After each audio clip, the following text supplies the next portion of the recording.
cinta. Nah, gitu kan. Ada kaitannya sama bintang tamu pada hari ini. Wah. Sokap tuh, siapa tuh? Pokoknya spesial lah hari ini sampai kita kan dakdikdukser gitu kan hari ini itu. Yes, sih, bener. Pokoknya cluenya teman-teman pasti udah pada tahu tentang kedua orang ini, pasangan selebritis. Cluenya ada hubungannya sama Kahitna. Betul. Kedua, musisi. Iya, betul. Satu musisi. Tiga, aktor. Keempat, bantuin. Dia bikin nyari. Punya akun YouTube. Iya, pastinya. Sinetronnya booming. Yes, sinetronnya booming banget waktu pada zamannya. Fansnya di mana-mana. Ya. Filmnya baru keluar. Penasaran. Ada film terakhirnya tuh, ada pokoknya. Ntar kita bahas ya. Iya, pokoknya tentang cinta, dan ini masalahnya salah satu figur juga tokoh percintaan ya. Karena kan selama ini kita biasanya ngeliat orang-orang, wah couple goals, ujung-ujungnya teh, gitu kan. Yang ini mah enggak, bos. Kalau tahu cerita nikahnya, saksi nikahnya teh, pokoknya mah ini mah orang biasa. Besar lah intinya. Kita juga bingung kenapa datang ke sini gitu. Makanya kita bersyukur banget ya. Iya. Dan intinya kalau kalian tahu sinetronnya nanti kita bakal spill juga, ada lagu yang booming juga. Jadi pasangan cowoknya ini membantu dalam proses pembuatan lagunya itu. Berpuluh-puluh juta didengar. Lengkap. Parah. Ini luar biasa, makanya pasangan ini pasangan yang ideal banget lah pokoknya ya. Pokoknya ideal banget, dan kita kayaknya udah mulai penasaran ya. Semuanya juga. Langsung kita panggil Kak Ivan Sabah dan juga Kak Fernita. Kak Fernita sama Kak Ivan akhir-akhir ini masih sibuk ngapain? Kita sibuk berumah tangga aja sih. Iya sih. Anak-anak sehat. Anak-anak sehat, puji Tuhan, alhamdulillah sehat. Tadi kita habis ngantar sekolah. Ngantar sekolah dulu, nanti jemput lagi. Kalau saya memang aktivitas hari-harinya untuk saat ini kalau memang lagi tidak ngambil persyutingan gitu ya. Ya memang ya antara jemput anak sekolah lah, di rumah lah, sama anak-anak, full time mom. Sama sebenarnya kita komit. Jadi anak-anak kita komit, kita sendiri yang megang gitu. Ya ada keluarga, ada. Maksudnya nggak pakai neni, di rumah, kita nggak pakai babysitter nih ceritanya. Kita berdua komit. Jadi kalau memang lagi salah satu bisa ngawal anak-anak ya ngawal gitu. Tapi kalau misalnya dua-duanya harus kerja, berarti sebisa mungkin kalau lagi either nganternya atau jemputnya gitu pasti disempetin. Ada lah gitu. Berarti biar feel parentingnya dapat ya. Iya, aku memang sangat tertarik dan concern di situ tuh. Penting lah gitu untuk mendampingi, terus apalagi yang preteen tuh udah fase makin ajaib kan kadang-kadang ya. Bener-bener sosmed semua udah bisa paling nggak ada batasan kan. Secara fisik itu walaupun kita kadang secara kuantitas agak nggak bisa full. Kayak waktu itu aku syuting film terakhir tuh sebulan kan. Aku pergi itu bener-bener dalam sebulan itu hanya pulang 1 kali.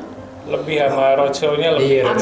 Di notis ya Mas Ivan sama roadshow-nya sebulan.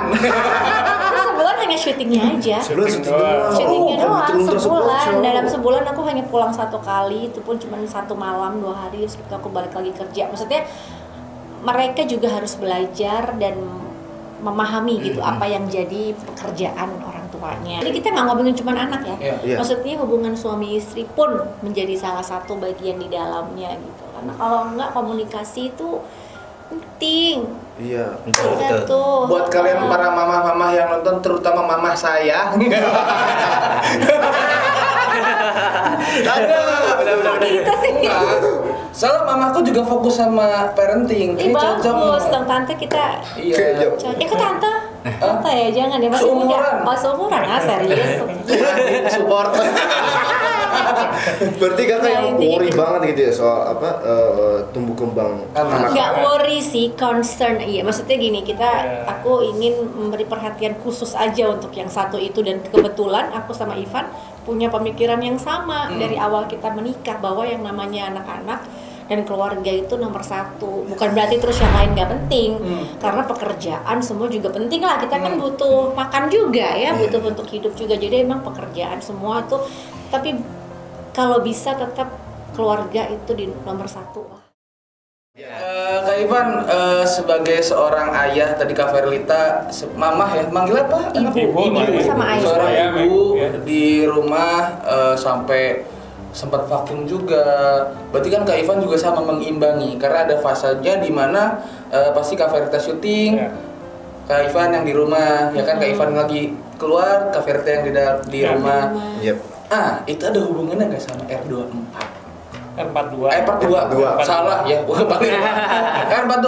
Teman-teman yang belum tahu R42 itu jadi Kak Ivan ini salah satu rapper, bro. Yo, R42. R42. Nah, Aku R42. belum lahir lah. Belum makanya. Tapi aku tahu kok. Oh tahu. Tahu ya. Yes. Lagi. Karena kamu riset. Iya. Masa tamunya kayak gini kan? Iya. Makanya harus ditanya. Oh, Ini mah beneran nanya sebenarnya. sih, bener. Bukan yang kayak, ntar kamu nanya ya. Enggak, ini mah beneran nanya. Iya sih. Pengen tahu ya. Iya. Aku juga sih. Wah, itu sebenarnya awalnya dari project lomba sih. Jadi waktu itu Bandung ya, kita kan lahir besar di Bandung. Terus kita nangkringnya di Jalan Riau nomor 42. Itu deket banget sama sekolah. Ya, itulah saya kenapa. sekolah. Jadi Tarbak. Ini Tarbak, ini Yahya. Nah, saya di Yahya. Oh, Iya. Saya di Yahya sampai ya dari kelas 4 sampai ya lulus SMA. Jadi karena semua nangkringnya di Jalan Riau 42 sekali waktu ada satu brand lah yang bikin lomba rap ya. Waktu itu brandnya baru dari luar baru masuk ke Boleh sebut Indo. nggak sih? boleh. Oh, ya. Oh boleh ya? Boleh. Apa Ya, brandnya? McD. McD masuk, kamu tahu di sini. Masuk sini yuk, bisa yuk. Support bisa ya. Ya. McD baru masuk ke Indo terus masuk ke Bandung. Terus dia bikin sayembara lomba rap gitu. Kita ikutan. Waktu itu kita nurunin di split jadi berapa grup lah. Jadi 3. Tapi yang akhirnya masuk ke babak berikutnya dua grup. Terus akhirnya dari situ akhirnya kita dapat juara. Nggak, maksudnya pesertanya 3 grup Enggak nggak? banyak Oh, peserta banget. 3 grup Peserta itu banyak hanya banget. teman dari Rio 42 ngirim ngirim 3, oke. terus ke eliminate 1, jadi sisa 2 grup lah yang masuk. Oh, oke. Singkat cerita akhirnya 2 grup ini menang, yang 1 dapat favorit, yang 1 dapat juara 2. Gitu. Terus karena di hadiahnya termasuk sign in kontrak sama label gitu. Jadi akhirnya kita sign sama label, sama major label gitu. Musika ya? Bukan. Apa Waktu itu itu? masih EMP. Oke. EMP Records ya. Itu tahun berapa? Mas Niko. Aku masih SMP men. Wih. Jadi Dia tuh paling kecil di grupnya itu. mungkin 93, 94 ya. Oh, wow. Berarti sebelumnya Kak Ivan aku mau nanya, suka nge-rap emang? Sering dengerin. Oh, karena kita kakak kan semua nyanyi ya. Jadi di rumah tuh kita dengerin macam-macam genre ya. Nggak, tapi kamu awalnya bukan nge-rap kan sebenarnya nyanyi, karena Kak Ivan tuh kalau tadi kan grupnya nih. Kalau Iya. dia sendiri tuh awal nyanyinya tuh nyanyiin lagunya istrinya Mas Yofi kan, Widianto kan. Oh ya dulu Waktu awal waktu start kecil nyanyi, banget lah. Jadi waktu heeh. kecil tuh sama ini jadi another ini lagi Cerita another lagi. cerita. Nggak apa-apa. Waktu kecil tuh ada lomba cipta lagu anak lah. Tuh. Iya. Mbak Deni, suaminya Mas Yofi Widianto, istrinya ikut nyiptain lagu.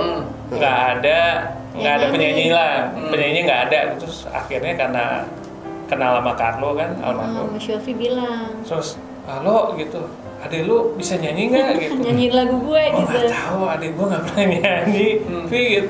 Tapi cobain aja kayaknya adek lu bisa nyanyi deh, karena memang masuk dari range umurnya masuk gitu untuk.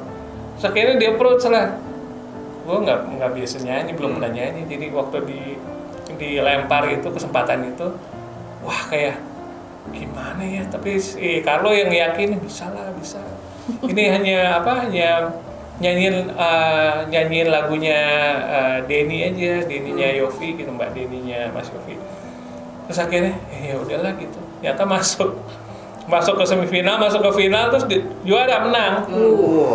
Nah dari situ akhirnya Nyanyi ya. enggak, semua pada tahu kakak-kakak nih pada tahu. Oh berarti Ivan juga nyanyi. yang bontot nih adik gue bisa juga nyanyi. Bakatnya gitu. ada nih. Ada bakatnya Ada gitu. nih. Ada bakatnya. Berarti di keluarga Sabadi semuanya musisi dong? Musisi Semuanya ya semuanya. dari satu kan Karlo Karlo. Kahitna, yang Iya. kedua udah almarhum ya. Kedua Martin almarhum KSP. juga, dia KSP.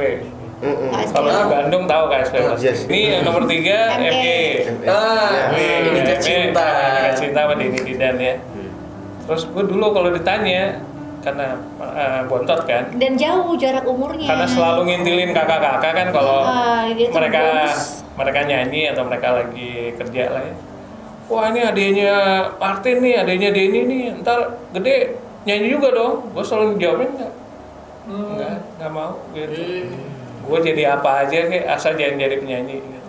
Cuma ya Kenyataannya ya ternyata kita punya passion yang kuat yang sama lah gitu. Jadi ya bergeraknya di seni. Lanjut ke Harvard itu ya. Terus akhirnya karena di sign sama major, terus akhirnya kita ada satu cerita lucu nih. Iya. Ini ada satu anak yang lama kuliah di Amerika. Iya. Terus dia mau balik ke Indo dan dia seneng nge-rap gitu. Terus waktu balik ke Indo, salah satu temen gue di airport itu, Sai namanya, Sai Zen. Nah ini terah ini juga terah nyanyi juga nih. Nita Zen, Iwan Zen. Nita Zen itu apa namanya? Elva Singer. Elva Singer. Iya, iya. Iwan Zen dulu Di Bandung sempat juga, Almahera. Oh. Jadi ini, nah keluarga Zen sama keluarga Sabah nih bersahabat baik Sahabat banget baik. dari orang tua kita dari dulu, karena kita backgroundnya orang tua kita sama-sama nyanyi di paduan suara gereja gitu. Kebetulan ayah saya yang ngelatih gitu. Jadi mereka udah sahabatan lama banget, punya anak-anak, akhirnya temen baik dan main bareng gitu. Nah Sai ini kepikiran dia recycle satu lagu. Gue kepikiran recycle lagunya 2D nih. Oh 2D yang mana? Waktu itu masih lempar ide gitu. 2D yang mana ini? 2D yang masih ada gitu. Nah karena dia memang talent giftednya kuat banget di composing ya, nulis gitu. Akhirnya dia bikin di recycle lah, di remake lah. Waktu itu belum musim. Di tahun 90-an dia udah kepikiran, gue pengen bikin ada apa ini basic rapnya, habis itu masuk ke penggalan lagu aslinya yang ada bayanganmu gitu ya, dari bait terus ke chorusnya. Nah waktu dieksekusi sama si anak ini, karena dia lama di Amerika, spellingnya jadi terlalu ke barat-baratan. Iya, jadi spellingnya dia nggak bisa mengucapkan Baku lah bahasa Indonesianya ya. kedengarannya nggak enak gitu. Oh. Jadi kayak dipaksakan. Kayak gue gitu loh. Oke. sama susah banget. Ya, gitu. Kesel Jadi waktu didengerin, akhirnya si produsernya bilang kayak nggak kena ya. Gitu. Sementara lagunya udah keburu kita urus izinnya semua, gitunya kan. Copyrightnya udah diurus semua. Nganggur. Akhirnya kita waktu itu lagi berproses juga karena transisi habis menang gitu lomba yang rap itu, terus kita harus sign in beberapa album. Terus akhirnya saya kepikiran kita pakai itu di album kita lagi gitu. Nggak mikirin macam-macam waktu itu, cuma mikirin karena lagunya udah semuanya udah tuntas izinnya gitu. Akhirnya kita eksekusi itu, akhirnya masih ada itu yang menjadi ya berkah dan berkat lah untuk kita semua nih seperti itu. Jadi kalau Hits orang banget waktu itu. Iya. kita ngerasanya biasa aja waktu itu. Oh enggak. Waktu itu kita ngerasanya biasa aja. Oh kakaknya. Iya. Ya, Jadi kalau ternyata itu iya. booming karena kita base camp-nya di Bandung kan. Iya. Nah, Bandung untuk beberapa musisi Bandung itu Bandung, Jakarta itu Jakarta. Jadi kita ada kayak komunitasnya sendiri lah. Nah, karena kita majority-nya kandangnya di Bandung, jadi kita jarang banget kita ke Jakarta. Jadi waktu kita ke Jakarta tiba-tiba ada orang, "Woi, ini Harvard itu nih." Kita ngerasa, Kok tahu ya? Tahu ya gitu. Ngomong soal lagu, berarti bener kan? Kak Ivan ini latar belakang keluarganya lu. Iya. Udah dibedah deh satu lagu Musisi. kita udah Satu bersekolah. bahkan tadi ada sempat cerita sahabat baik antar keluarga kan? Iya. Iya. Sama-sama jadi bapaknya Om Kak Ivan. Om Ivan. Om Kak. Udah salah. Kak Ivan ini bapaknya yang ngajar vokal di gereja. Sahabat baiknya Ngajar juga beberapa ngajar. penyanyi juga papa tuh. Iya, Termasuk salah satunya ada. Karena dia passionnya ngajar ya. Iya, Rushanaya ya dulu Iya. sempat belajar sama papa. Berarti Vokal coach. Iya, turunan dari betul. bapak. Iya, dari jadi, papa. Ruth Sanaya, ada Tri Utami, terus ada banyak lah. Gitu. Ya, itu jadi dulu beliau tuh memang karena vokal passionnya coach. ngajar. Sebenarnya lucu juga sih. Kak Ivan bilang aku nggak mau jadi penyanyi. Nah. Garis keluarganya emang penyanyi. Mau nggak mau ada bakatnya gitu. Tapi papa dulu nggak kasih anak-anaknya jadi penyanyi. Jadi Carlo itu dulu waktu awal kahitna sembunyi-sembunyi ceritanya. Sembunyi-sembunyi. Nggak Karena dikasih sama papa. karena ya beliau kan musisi ya, seniman lah ya. Kemudian ibu tuh dari latar belakangnya Akademisi lah, dokter gitu. Iya, bidan ya. Bidan apa keluarganya Jadi dia juga itu. dia ngerasa dulu ya kalau lu jadi seniman lah Nggak makan masih kasarnya. iyalah. Nggak Kan zaman menyajikan lah dulu gitu. tuh nggak boleh, Zaman jadi- dulu masih suram lah ya. Iya, es lah ya. PNS, Dilarang ya insinyur, kan ya. dokter. Iya, dilarang. Ditentang hubungannya Ditentang. sama orang tuanya mama ya. Iya, jadi Carlo lucu tuh deh sempat ceritanya. duluan yang rebel dulu yang apa sih berontak dulu ya. Pionir ya. Pionir, karena dia yang ngerintis dulu. Dia di Kahina dari SMP juga sama Mas Yofi kan sama-sama dari SMP ya. iya dari 80-an kali. Wow. Kahina tuh men Legend. angkat topi dia buat Grup itu ya. grup itu Iya. ya. Luar biasa. Itu ya akhirnya karena akhirnya terlihat bakatnya di waktu itu awalnya yang lucu. Habis berantem sama bokap tuh dia sembunyi-sembunyi ikut festival nyanyi Iya. tapi skalanya nasional ya. Oh, wih. Tiba-tiba menang masuk koran. Dulu zaman Zaman dulu. dulu kan. Jadi dia masih koran doang. Masih kan? koran. Jadi dia tiba-tiba lagi baca koran di Si rumah. papa, Terus tiba-tiba kaget, teriak dia, ini kok bisa ada Carlo di koran? Gede banget fotonya. Semenjak dari situ, Pemenang aja. Iya.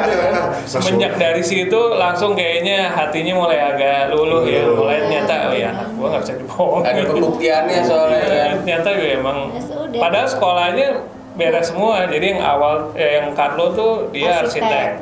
arsitek. Kelas sekolahnya. Yang nomor 2 Hukum. selesai juga SH. Yang nomor 3 ekonomi Sama, kelar. kamu juga ya, Gue itu. juga ekonomi. Kita semua ini selesai gitu. Tapi kita ngerasa ya kalau udah mengambil satu komitmen untuk sekolah berarti kewajibannya harus memberesin Lulus. itu sebagai Iya. bentuk rasa terima kasih kita lah sama orang tua. Dan nggak ada yang sia-sia sih ilmu itu, tetap Iya. kepake kok. Benar, Apalagi benar. kalau untuk kasusnya Kak Ivan ekonomi itu kayaknya untuk segala macam bidang pekerjaan ya, bisa lah, bisa masih dirempet relate lah, lah, masih relate banget. relate lah gitu. Karena berarti aku lihat Kak Carlo tuh lebih banyak ceritanya sama Mas Yofi. Ya. Iya. Nah, itu mereka sohiban tuh. Sohiban tuh. Kalau Kak Yang paling Ivan lama. sebenarnya kalian harus tahu guys. Tadi kan sempat mention penulisan lagu kan. Yes. Kak Ivan yang nulis lagu You Are My Everything-nya Bung Glenn Fredly. Iya. Loh, ini yang nggak dikasih tahu harusnya dari awal ya. Sengaja biar gong gitu kan. Ini itu sampai sekarang Kak lagu wajib kayaknya. Wajib Iya, ya. puji Tuhan ya. Jadi lagu itu sebenarnya awalnya dari ide satu orang namanya Nyong Webster ya. Nyong Webster Manugutu. Jadi sebenarnya dia udah punya satu gambaran konsep. Ini balik ya, ini reflect ke tahun 2005 ya waktu kita proses ini. Jadi waktu itu kita sudah berteman sama Glenn udah lama banget ya. Aku udah nganggep almarhum Glenn nih udah kayak kakak gue sendiri gitu. Karena gue Bandung di Jakarta, jadi waktu ke Jakarta setiap ada event atau kita roadshow di Jakarta atau keluar Jakarta, majority kan base camp-nya di Jakarta ya karena pesawat dan lain-lain gitu ya. Gue nggak punya rumah kan di Jakarta, Anak Bandung. Bandung gitu. Jadi Glenn tuh selalu offering lo nggak usah Kalau macam-macam ke ya. Lo kalau ke Jakarta. Jakarta, lo tinggalnya sama gue aja. Jadi udah kayak adik sendiri. Jadi gue kalau ada apa-apa tuh udah pasti ngendonnya di tempatnya Glenn lah gitu. Berarti- Sampai akhirnya Ya yang awalnya ngajakin lu ikut bantuin gua ya gini tur itu Glenn dulu. Which is yang pertama gua waktu ketemu Glenn tuh awalnya kayak iya pasti ya salah ya. Kalau lu bantuin gua ya. Besok ya. Ya kita tukeran nomor telepon gitu. Respect. Ya respect aja. Habis itu iya nggak ada kan. Ini nggak beneran. Jadi setelahnya lu bantuin gue ya, rasanya gue cuma oh iya boleh dong. Ya Glenn waktu itu ya Glenn siapa yang nggak tahu Glenn. Sementara gue kan di Bandung ya, kan lu bantuin gue dong gitu. Wah boleh ayo. Apa yang bisa gue bantu. Dia telepon dong. Gue waktu itu dia baru launching album Selamat Pagi Dunia ya. Dia lagi nyari tim untuk dia mulai untuk dia roadshow lah. Terus gue diajak gitu, bantuin gue lah gitu, ngapain kayak, ayo siap. Mulai dari situ tuh 1 tahun, 2 tahun, sampai nggak kerasa, sampai hampir 8 tahun lah kita bareng-bareng. Sebelum zamannya bagus misalkan ya, masih. Belum kenal ya? Belum kenal. Belum kenal. Zaman muda. Seru. Zaman ABG-nya dia.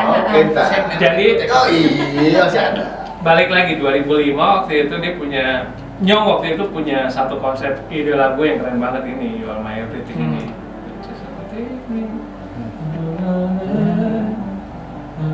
Udah keren banget gitu udah.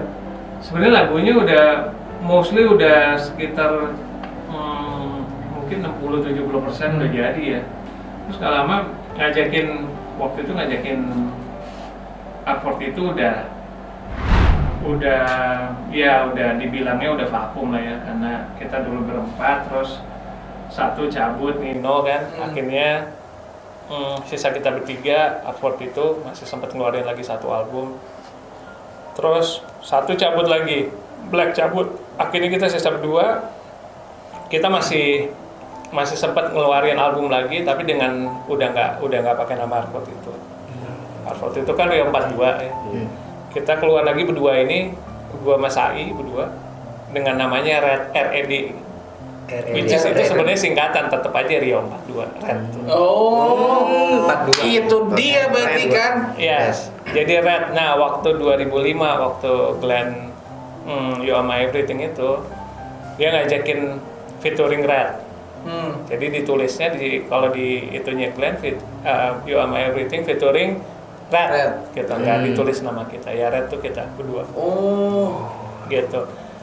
Nah di waktu eksekusi di studio rekaman, karena gue kepikiran dikasih rap ya, gitu. Gue pengen ada part rapnya gitu ya.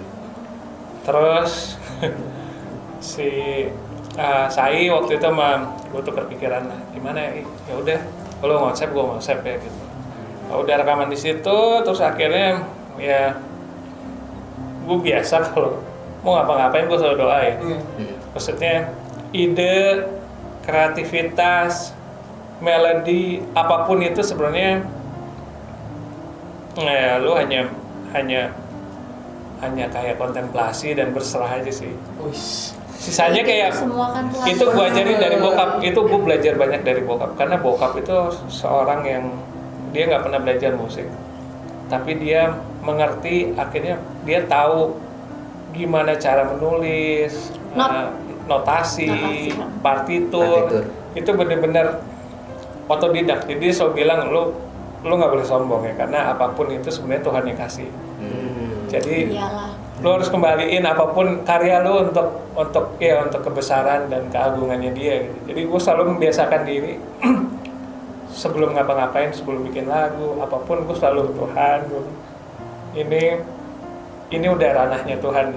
Gue hanya alat aja. Jadi kalau lu punya ide apapun, melodi, kata-kata, apapun itu, pakai gue untuk gue bisa translate ini jadi ke bentuk karya. Nah itu akhirnya jadi itu. You're the one, you're my inspiration. Itu jadi sebenarnya itu kita berdua, gua sama Sai yang bikin. Aku sih ngeliatnya tadi yang dari Ivan bilang, intinya adalah ketika buat karya tulus sih. Ya. Karena ketika kita tulus tuh Tuhan bakal ngasih jawaban kan. Kadang orang mikirnya ini kapan ya boomingnya ya? Ini kapan ya naiknya ya? Belum. Iya. Ini gue di notice nggak sih gitu kan? Tapi ketika kita tulus, kita nggak usah mikir apa-apa, yang penting ini oke, ini di otak gua serahin karena ini naik atau enggak, tiba-tiba naik beneran gitu kan. Iya. Dan bener-bener naik gitu kan. Kita nggak ada yang tahu ya. Kadang-kadang cuplikan sedikit aja. Ada ini fun fact juga nih. Satu lagu lagi yang gue ngasih ide sama Glenn waktu itu dan akhirnya dipakai. Jadi kita masih tinggalnya di Pondok Labu. Glenn kan, rumah Glenn lama. Iya, yang di Fatmawati itu tuh yang di pojokan. Di Pondok Pinang. Pondok Pinang. Ada rumah di Hook gitu. Gue lagi tinggal sama Glenn. Terus tiba-tiba Van gitu. Weh, kenapa gitu? Gue ada lagu baru nih. Pasti dengerin. Dan dengarlah sayangku, aku mohon kau menikah dengan. Itu lagu wajib juga lagi. Apa itu? Luar biasa. Pas dengerin, wah gila nih lagu enak banget nih gitu. Coba dengerin deh Van gitu, dengerin. Gua nggak bisa main gitar ya, tapi gua lagi pegang gitar waktu itu. Terus coba gitar praktek. nggak usah. Terima kasih.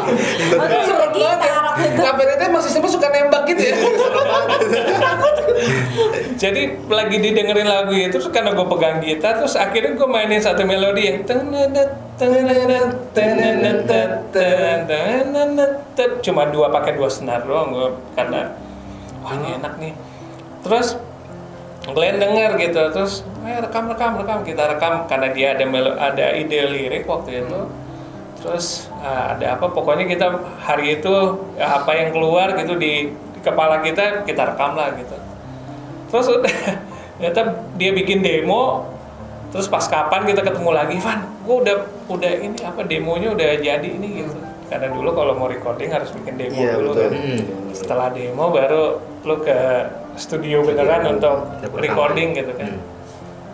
Ya demo, pas dengerin dipakai jatuh tuning.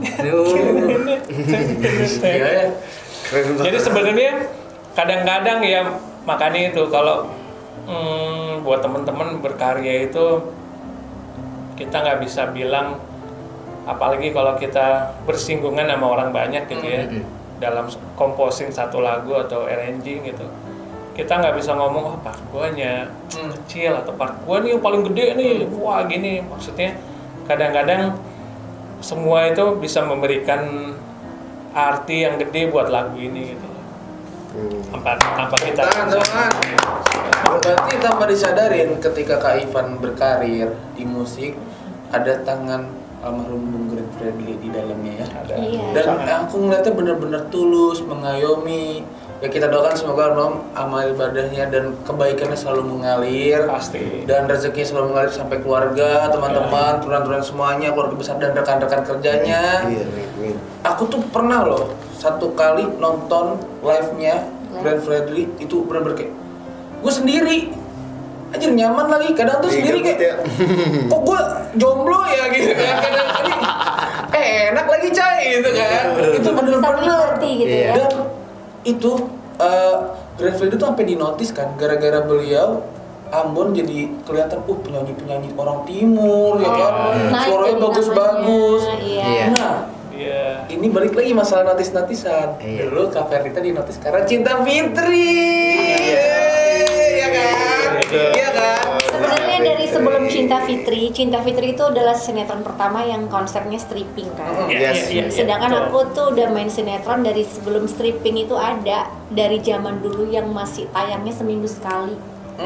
Weekly, masih zaman weekly. Ini untold story ya, gak ada yang tahu nih ya. Itu sedih sih kayak capek banget ya. Stripping.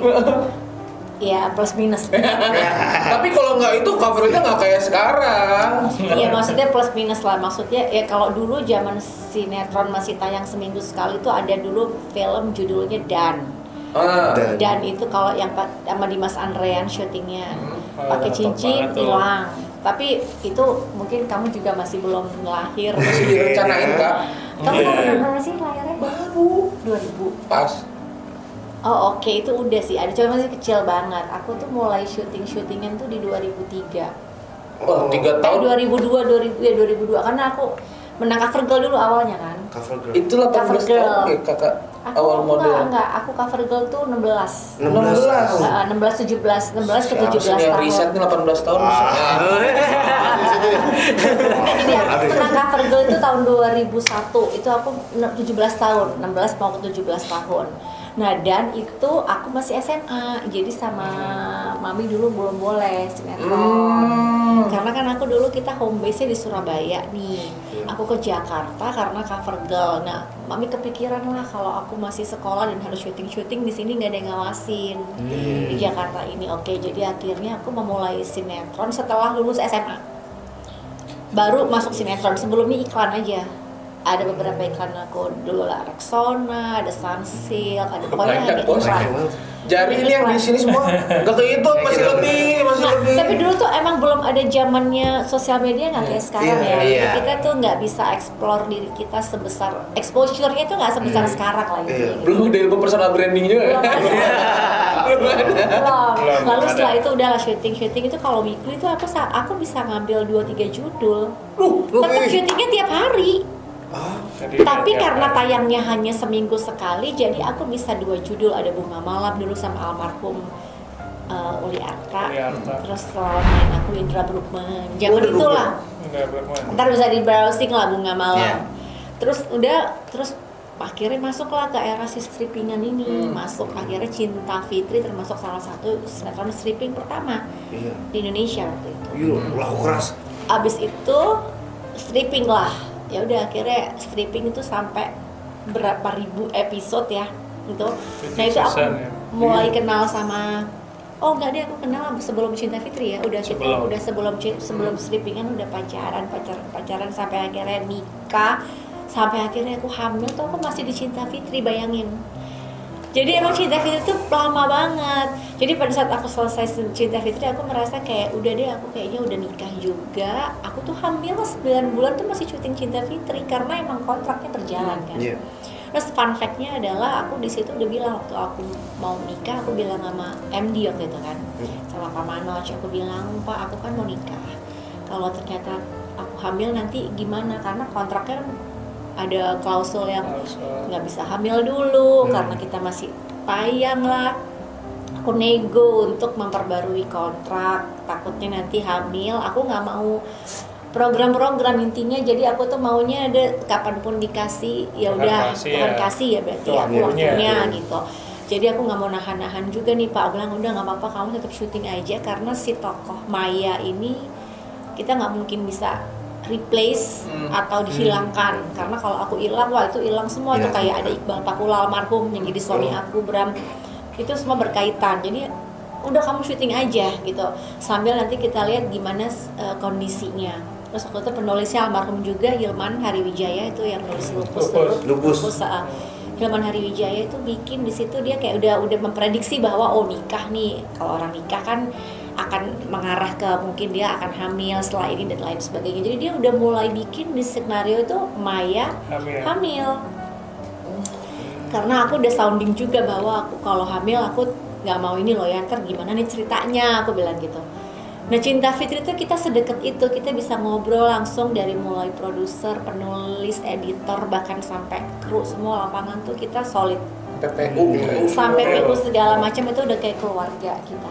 Nah itu mungkin salah satu berkah yang bikin kita akhirnya panjang. Tidak ada dalam Cinta Fitri itu satu orang yang merasa bahwa balik lagi sama penting. Karena kita ngerasa kita semua ini kalau syuting itu tim. Jadi kalaupun kita sukses itu ya suksesnya tim, bukan karena perorangan. Nah itu salah satu mungkin yang akhirnya bikin panjang berkah ya, karena kita nggak pernah merasa bahwa ini karena gue aja gitu, ini semua gitu. Nah akhirnya karena dibikin aku hamil di situ, udah persiapan nih kayaknya si Hilman ini jaga-jaga kalau si Maya hamil, benar di bulan yang sama gue tes pack positif. Bisa pas ya. Itu pas banget gitu. Aku mau flashback sedikit Kak, awal mula Kakak di dunia entertain tuh kan tadi umur 16 tahun. 17 tahun model dulu, model ya. Tahun berapa itu? Oh enggak, sebelum, kalau cover girl-nya 2001 aku menang. 2001. Itu sama, begitu menang kita kontrak dengan brand. Yes. Kalau dulu event label kan tadi ya. Iya. Kalau kita tuh kita ada dulu brand baju, ada HNR, tau nggak sih? Masuk HNR. Oh, nggak ada. Udah. Tahu. Ada Cressida, ada HNR. Cressida ada. Ada C59. C59 masih. Masih. Ada Yang Bandung. baju custom polos kan suka Yes. pakai family gathering teh gini. Bandung. Bandung kan. Tapi gue kemarin ngeliat C57. Tetap ada. Iya. Belakang gak sibuk. Nah, tulisannya C kan 5 9. Iya. Pokoknya itu zaman waktu aku cover girl itu adalah brand-brand yang lagi hits pada masanya gitu. Ada Pigeon kalau untuk muka. Nah, pemenang cover girl ini tuh kita tuh dikontrak sama brand-brand itu untuk roadshow keliling Indonesia. Oke. Nah, jadi itu yang bikin akhirnya aku pindah ke Jakarta karena aku kepengen di Surabaya kan susah bolak-baliknya gitu loh. Kalau di Jakarta bisa lebih leluasa. Nah, tapi sebelum aku ikut cover girl nih, sebelumnya aku pernah menang juga ada dulu pemilihan wajah remaja Indonesia itu yang duo Revlon. Betran juga keluaran situ. Si Revlon ini itu tuh lebih kecil lagi dari 2001 ya, mungkin masih 14-15 tahun aku udah di situ. Terus baru cover girl di 7. Kalau dulu tuh kita harus melalui step-step ini. Fase itu. Banyak ya. Gitu loh. Gak bisa langsung cut gitu, untuk gak bisa bisa. ada di dunia entertain itu kita harus ikut ini tuh kayak batu loncatannya ini, gitu loh. itu, Untuk yes. akhirnya kita bisa Gak bisa cover girl instan. menang. Nah, biasanya pencari bakat itu PH termasuk salah Talent satunya spot. cari-cari wajah-wajah baru itu dari pemilihan-pemilihan seperti ini, majalah Aneka. Lalu dia datang ke event-event atau show-show Aneka. Oh oke, dapatlah panggilan untuk casting akhirnya sinetron dan MD waktu itu. Gitu. Jadi akhirnya udah dari 2001, tapi karena belum boleh sinetron, aku iklan dulu. Iklan pun dulu juga kita dipanggil untuk casting dan mungkin informasinya nggak bisa sekarang ini kan blast ada casting di sini semua bisa tahu. Kalau dulu tuh ya skala kecil tertentu aja gitu. Jadi kalau sampai bisa dipanggil casting dan bisa ada itu tuh kayaknya kesempatan yang Luar biasa nih gitu zaman itu. Udah terus 2003 baru mulai sinetron. Nah, terus 2004, 2005 itu kenal Kak Ivan tuh udah mulai Cinta Fitri. 2005 tuh Cinta Fitri sampai anak gua lahir tuh gue hamil di season karena Cinta Fitri itu seasonal. Jadi kayak ada season 1, season 2. Nah, pas season ending itu Cinta Fitri hari terakhir syuting tanggal 8 Mei 2011. Anak gua tuh lahir 11 Mei 2011. 11 Mei 2011. Timingnya ini Aku banget. 9 Mei. Oh wow. Taurus geng. Aku juga tahu tapi April ya aku jauh banget. Oke, jadi pas banget 8 Mei Cinta Fitri hari terakhir syuting tuh aku sampai hamil besar masih syuting, masih dan nah bersyukurnya juga syutingnya nggak yang harus tetres atau apa, jadi aku tetap syuting dengan berkegiatan normal aja gitu. Sampai lahiran udah, terus aku merasa kayak udahlah cukup, udah punya anak, kepengen sama anak aja gitu di rumah dan udah cukup kenyang lah istilahnya waktu itu. Dan aku tuh tidak mengejar sesuatu, maksudnya mungkin dari segi popularitas, dari segi materi. Nah kalau aku waktu itu aku nggak yang dua ini udah nggak lagi jadi prioritas aku lah gitu. Aku mau ke keluarga. Aku mau nanya, tapi sebelumnya ya kan ada minuman, dibanding seratnya ada lumayan nih ya. Kamu mungkin mau minum nggak apa-apa. Tenang, aku tadi udah minum. Aku mau nanya sebenarnya, kakak kan sekarang udah lumayan panjang ya di entertainment ini. Aku mau nanya, sebelumnya emang udah kepikiran aku gede mau di entertainment, dan aku mau nanya juga kenapa, hal apa yang membuat kakak yakin kayak oke, ini kayaknya jalur Siapa nih? gue. Aku apa Ivan? Kakak. Oh aku. Kakak. Aku emang dari kecil udah suka dunia fashion. Tadi aku minum ya. Dunia seni itulah. Cuman aku belum spesifik ke acting. Waktu itu aku suka dance sebenarnya. Terus kalau Aneka tuh identik dengan fashion dance-nya. Jadi sesederhana itu aja. Aku suka nih kalau anak-anak Aneka kalau bikin show keren banget nih show-nya di panggung. Terus konsepnya fashion dance dengan dulu tuh lip sync gitu. Jadi ada si ini yang jadi siapa, ini jadi siapa gitu. Aku suka aja dengan konsep itu, nggak kepikiran sama sekali untuk ke sinetron. Belum. Hanya suka, dan aku udah langganan Aneka dari aku kecil. Jadi aku udah suka, keren nih gitu. Jadi mungkin secara nggak langsung itu akhirnya di bawah alam sadar tuh kayaknya akhirnya menggerakkan aku untuk akhirnya ke sana arahnya gitu. Udah. Oke, gue di sini nih ya. Oke, gue ikut. Gue arahin ya. Awas lu, geser-geser dikit, gue tandain lu ya. Iya, maksudnya gini. Tapi memang maksudnya aku tuh udah tahu aku mau jadi model. Kan ada mungkin yang aku tuh nggak tahu yang ngirimin formulirnya mami gitu kan, atau mama tiba-tiba aku awalnya tuh nggak mau gitu kan. Kalau gue sih niat. Kita nyebutnya kalau gitu tipikal lah ya, tipikal orang tuh pasti jawaban gitu. Iya kan, maksudnya kalau gue emang niat gue mau ikut gitu. Gue mau ikut ini begitu umur gue cukup, tapi karena waktu itu aku kendalanya adalah karena aku di Surabaya dan mami sama papi waktu itu nggak begitu takut lah kalau aku harus ke Jakarta sendiri dengan usia banyak pertimbangan lah, makanya akhirnya dikasih karena akhirnya udah dirasa cukup matang usianya dan aku bisa membuktikan selama aku di Jakarta juga aku nggak ke dunia pergaulan yang ini. Di awal juga nggak sendiri langsung, masih sama tante aku. Temenin lah ya. Masih muda, udah mandiri. Masih kecil. Pusing kan, sudah ngerantau lagi kan. Iya, dan aku menyelesaikan sekolah aku juga dengan nilai yang baik. Tuh, itu nih yang penting. Gitu. Jadi kuliahnya S1 nggak cuma selesai, tapi selesai dengan nilai yang baik. Jadi aku membuktikan ke orang tua aku bahwa aku walaupun stripping, walaupun aku ini tetap sekolah kelar. Kan itu kan salah satu yang jadi kekhawatiran. S1 selesai nilai baik, lanjut lagi S2. Dan S2 selesai. S2 ini nilainya lebih ajaib lagi. Dia summa cum laude, jadi beresin S2 cuma 1 tahun. Aduh, aku kesindir. Tahun doang. S2. Aku tuh gini Kak Ivan ditanyakan kenapa nilai kamu jelek syuting. Kamu itu enggak ya? Tapi nonton lagi dia. Ini kayak di segmen ini luar biasa banget Ki. Yang ditangkap hal utama yang paling terpenting tuh pendidikan, keluarga, dan jangan lupa libatkanlah Tuhan dalam hal apapun. Itu luar biasa.